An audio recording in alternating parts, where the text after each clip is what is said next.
Assalamualaikum warahmatullahi wabarakatuh. Saya Laila Rosida dari kelompok 5. Saya akan mereview skala tentang instrumen pengawasan syariah di Indonesia.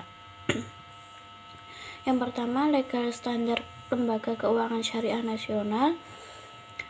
DSN merupakan bagian dari MUI yang bukan badan pemerintah, namun memiliki otoritas dalam mengeluarkan fatwa terkait dengan masalah perbankan syariah. Dengan lahirnya UU nomor 21 tahun 2008 tentang perbankan syariah, maka diadakanlah Komite Perbankan Syariah yang menjadi lembaga yang memformalisasikan fatwa DSN ke dalam PBI. Seperti diketahui bahwa anggota DSN terdiri dari beberapa ulama, praktisi maupun pakar ekonomi syariah yang sebelumnya ditunjuk dari angkatan oleh MUI dengan masa bakti pengurusan selama 5 tahun.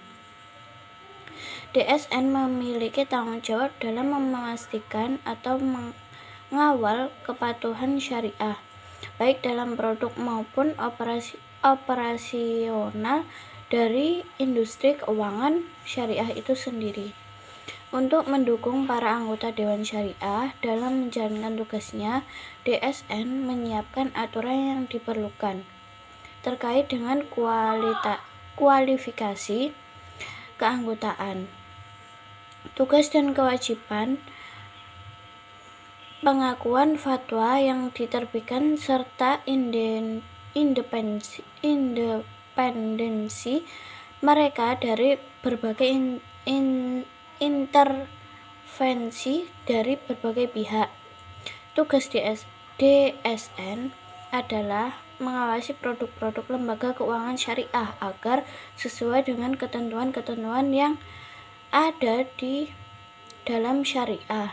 Maka dari itu DSN membuat aturan dalam lembaga guidelines dengan mengkaji, menggali, dan merumuskan nilai-nilai dan prinsip-prinsip syariah yang mana dalam bentuk fatwa untuk dijadikan pedoman dalam kegiatan transaksi dan analisis produk dan jasa di lembaga keuangan syariah. Secara rinci, berikut tugas dan wewenang dari DSN, yaitu yang pertama, memberikan atau mencabut rekomendasi nama-nama yang akan duduk sebagai anggota DPS pada suatu lembaga keuangan syariah. Yang kedua, mengeluarkan fatwa dan jenis-jenis kegiatan keuangan. Yang ketiga, mengeluarkan fatwa atau produk dan jasa keuangan syariah. Yang keempat, mengawasi penerapan fatwa yang telah diterapkan. Selanjutnya, legal standar lembaga keuangan syariah internasional. Lembaga keuangan internasional didirikan untuk menangani atau mengatasi masalah-masalah keuangan yang bersifat internasional, baik berupa bantuan, pinjaman, atau bantuan lainnya. Pemberian bantuan yang dilakukan oleh lembaga keuangan internasional dapat bersifat lunak yang berarti dengan suku bunga yang rendah dan jangka waktu pengembalian relatif panjang. Kemudian, bantuan internasional juga dilakukan dengan tujuan komersil yang biasanya dilakukan oleh lembaga keuangan internasional swasta.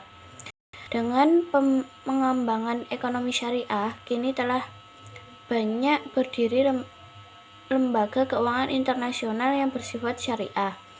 Lembaga ini pada awalnya hanya didirikan oleh negara-negara yang masyarakatnya mayoritas beragama Islam.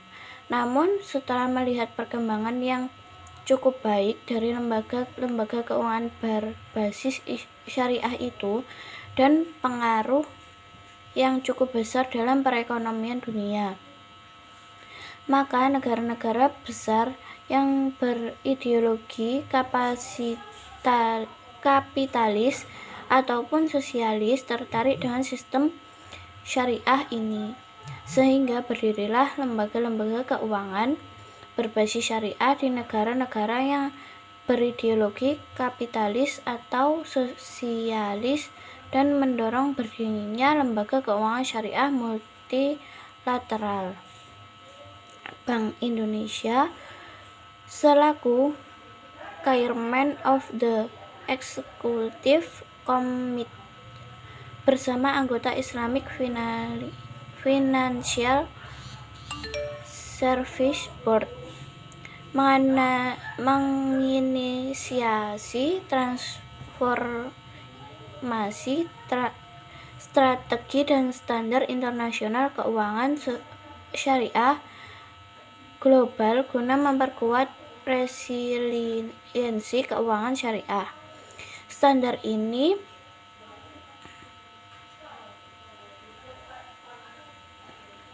juga mewujudkan infrastruktur berupa pedoman dan standar regulasi yang sejajar dengan industri keuangan konvensional.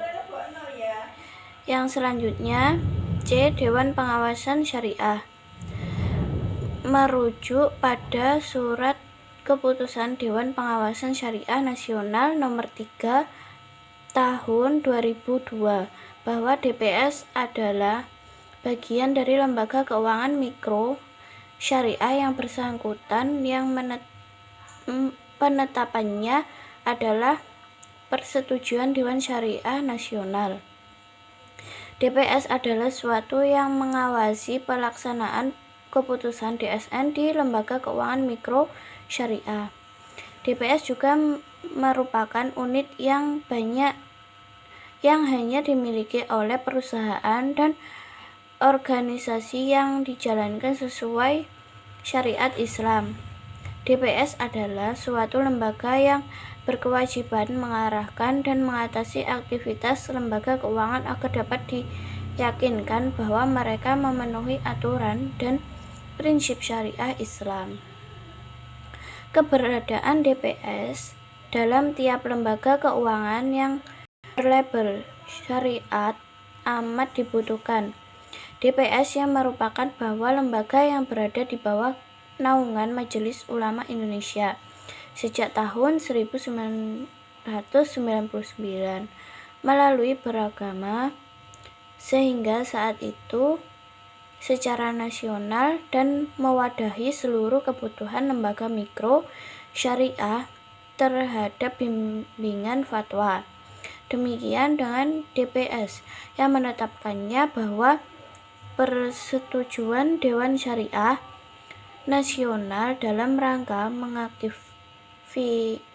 mengefektifkan pelaksanaan tugas Dewan Pengawasan Syariah. Diperlukan upaya meningkatkan DPS tentang operasional perbankan serta integritas keterlibatan dalam program sosialisasi atau promosi terhadap masyarakat. DPS juga bertugas mengawasi operasional produk-produk lembaga keuangan mikro syariah sesuai dengan ketentuan syariah DPS, sehingga DPS biasanya diletakkan pada posisi setingkat dengan Dewan Komisaris. Di samping itu, DPS juga harus membuat laporan berkala atau biasanya setiap bulan bahwa produk-produk yang diawasi telah berjalan dengan optimal dan sesuai dengan syariat. Yang terakhir, tentang opini pengawasan. Pada dasarnya, opini pengawasan dalam sebuah pengawasan syariah sangat diperlukan sesuai dengan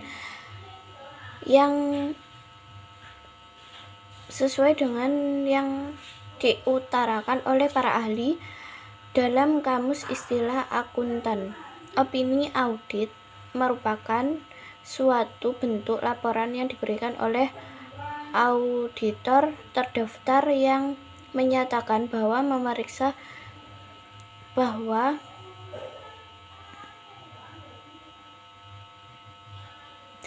pemeriksa sudah dilakukan sesuai dengan norma atau juga aturan pemeriksa akuntan yang diikuti dengan pendataan tentang kewajaran laporan keuangan yang diperiksa.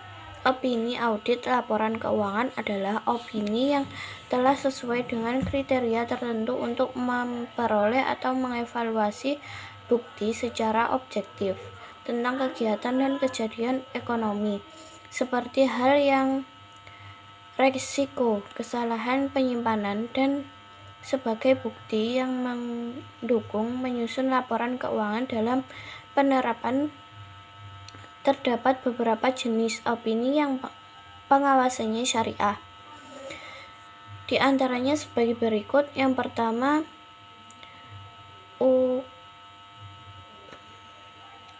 opini audit wajar tanpa pengecualian. Yang kedua, opini audit wajar dengan pengecualian.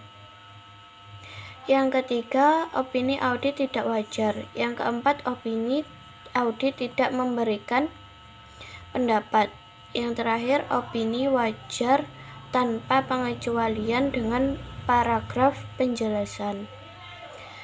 Berikut yang dapat saya review, kurang lebihnya mohon maaf. Wassalamualaikum warahmatullahi wabarakatuh.